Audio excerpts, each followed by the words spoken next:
برحب فيكم من جديد أعزائنا مستمعين راديو 1 اف ام على التردد 92.5. بستضيف بحلقتي لليوم من برنامج شوي كرمنج الأستاذ كاميران حسن، عضو اللجنة المركزية للحزب الديمقراطي التقدمي الكردي في سوريا، يلي راح يحكي لنا عن الحزب ونشاطاته بمدينة عفرين وموقف الحزب من دخول الجيش التركي للأراضي السورية، وأيضا أفق الحل السياسي في الساحة السورية بشكل عام وروجافا بشكل خاص. أهلا وسهلا فيك أستاذ كاميران. أهلا وسهلا. بالبداية تحكي لنا عن عمل مكتب الحزب التقدمي الديمقراطي في عفرين، عن عمله بعفرين. 6/10/2011 تم افتتاح مقر الحزب بمنطقة عفرين، ومنذ تاريخه ونحن نعمل في المقر الحزب ونتواصل مع الفعاليات السياسية والاجتماعية في منطقة عفرين. هل لديكم أفرع أخرى بالنواحي المنطقة؟ نعم، كانت لدينا أفرع في ميدان أكبس وغزاوية. العام الماضي تم إغلاق المكتب من قبل الإدارة الذاتية وطلبوا منا ترخيص المكتب، وعلى أثره تم إغلاق المكاتب الحزب الثلاثة بعفرين وميدان أكبس وغزاوية. بس حاليا مدينة موجودة؟ حاليا بالمدينة مركز موجود مقر الحزب. أنتم كحزب الديمقراطي التقدمي الكردي في سوريا، ما موقفكم من دخول الجيش التركي لمدينة جرابلس، يعني دخوله لسوريا؟ طبعا نحن نعلم نوايا الدولة التركية بتدخله في مدينة جرابلس بحجة محاربة الإرهاب، ونحن نعلم جيدا الإرهاب موجود منذ عامين، إرهاب داعش طبعا على حدود الدولة التركية، ولم نسمع إطلاق طلقة واحدة باتجاه الحدود السورية. ومنذ تاريخه الدولة التركية تدعم الإرهاب بكافة فصائله المتواجدة على الأراضي السورية كجبهة النصرة وأحرار الشام وداعش، ونحن نعلم جيدا لولا دعم الدولة التركية لما انتصرت تلك الفصائل الإرهابية المتواجدة على الأراضي السورية، وقمع للفصائل الوطنية كجيش الحر الوطني الذي قاوم الإرهاب النظام وفصائل الوحدات الكردية الذين حرروا مناطقهم من النظام البعثي الاستبدادي العنصري. ونحن نعلم جيدا الدولة التركية تدعم الإرهاب في سوريا. الدولة التركية هي المسؤولة عن تدمير الدولة السورية، المسؤول الأول، والدولة التركية هي مسؤولة عن تدخله في شؤون سوريا بكافة مفاصله. الدولة التركية هي التي ساعدت المجموعات الإرهابية حتى في العراق، حتى في دول أخرى. يعني صح، الدولة التركية هي داعم الأساسي للإرهاب في المنطقة، نحن نعلم جيدا. هلا، ما تأثير التطورات الميدانية على مؤتمر جنيف المرتقب عقده، وخاصة التطورات الأخيرة؟ طبعا مؤتمر جنيف هناك معارضة بعد اندلاع الثورة السورية، تأسست عدة أطر سياسية في سوريا، ومع الأسف الشديد لم يتوحد المعارضة الوطنية داخل سوريا. هناك عدة فصائل، هناك فصيل ائتلاف الوطني السوري المدعوم تركيا وخليجيا، وبعض دول التي سميت بالأصدقاء سوريا، ولكن بالنهاية أصدقاء الشعب السوري تخلت عن الشعب السوري، والصراع موجود منذ 6 سنوات داخل سوريا. لم يبقى شيء في سوريا، لم يبقى بنية تحتية، لم يبقى شيء في سوريا إلا ودمرت.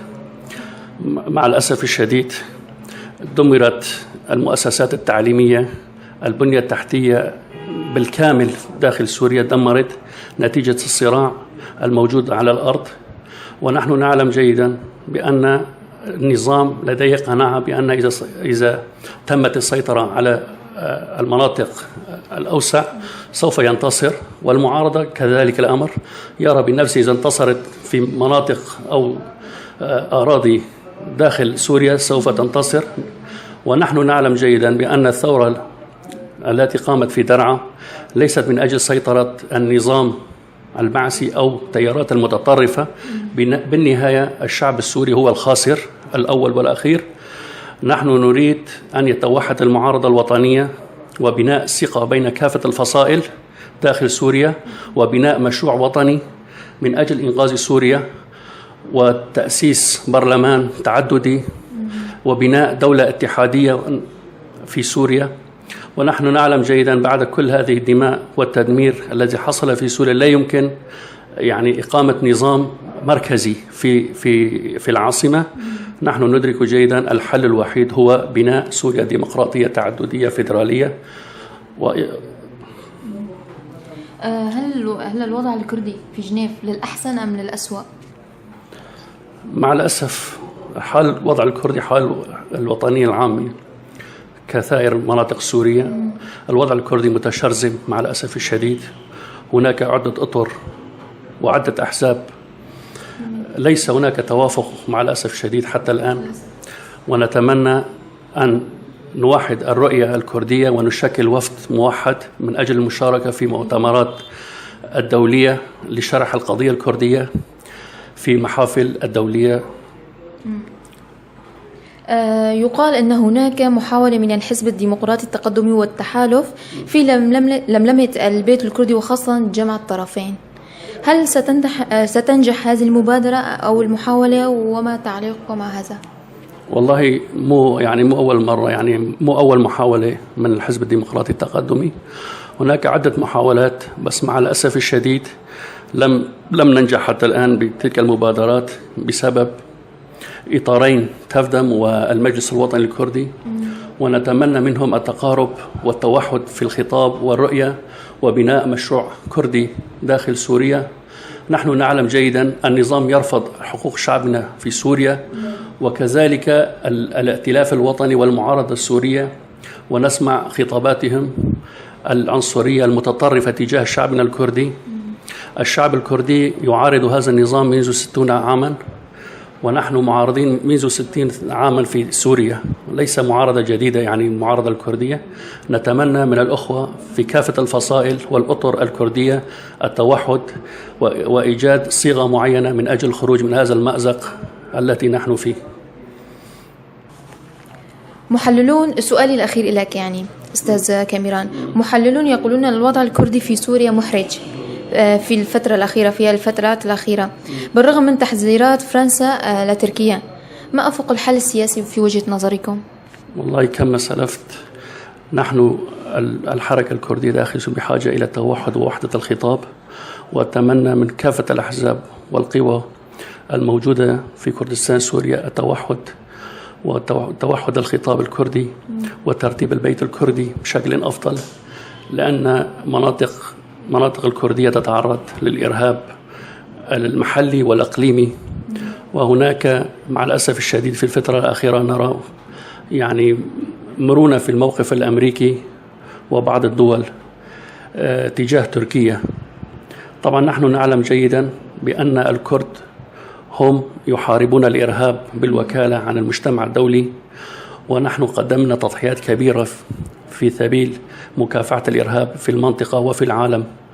الشعب الكردي اليوم هو الشعب الوحيد الذي يتعرض للإرهاب، كما تعرض شعبنا في شنغال ومخمور ومناطق أخرى وحتى في كوباني. ونحن نعلم جيدا التي تعرض لها كوباني من تدمير من قبل المجموعات الإرهابية، وهناك مختطفين بالآلاف لدى داعش. ونرجو من كافة الأحزاب والقوى الكردية التوحد.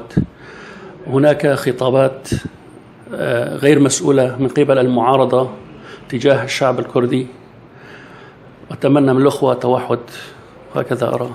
نحن الكرد منذ مجيء البعث نعاني من الاضطهاد القومي في هذا البلد، وهناك عدة إجراءات استثنائية اتخذت بحق الشعب الكردي كالإحصاء في الجزيرة وتغيير اسم القرى والمناطق الكردية. وبعد مجيء الثورة السورية الكرد شاركوا بالثورة بقوة في سوريا. وثاني مظاهرة انطلقت من مدينة العمودة في الجزيرة السورية، ونحن مشاركون في الثورة منذ 5-6 سنوات. ولكن مع الأسف الشديد هناك تهميش واستبعاد الكرد من المحافل والمؤسسات المعارضة. طبعا نحن نعلم جيدا حتى المعارضة أصبحت خاضعة للنفوذ الإقليمي والدولي، وهناك عدة دول في المنطقة لا تريد الخير للشعب الكردي ضمن سوريا. ونتمنى من الأخوة في المعارضة المراجعة والتعاون مع الفصائل الكردية، باعتبار نحن الشعب الكردي نطالب بوحدة سوريا أرضا وشعبا، ولكن لنا حقوق تاريخية في هذا البلد، ونحن جزء أساسي من النسيج الوطني. ونتمنى من الأخوة أن لا ينخضعوا لأجندات إقليمية والدولية إذا كنا نريد أن نبني بلدا ديمقراطيا تعدديا. هذا هو مطلبنا كحزب. شكرا لك أستاذ كاميران. أهلا وسهلا. وصلت لنهاية حلقتي لليوم. بشكر ضيفي الأستاذ كاميران حسن عضو اللجنة المركزية للحزب الديمقراطي التقدم الكردي في سوريا، وبشكر كل اللي سمعونا على راديو 1 FM. كنت معكم اليوم فدوى حمو من عفرين.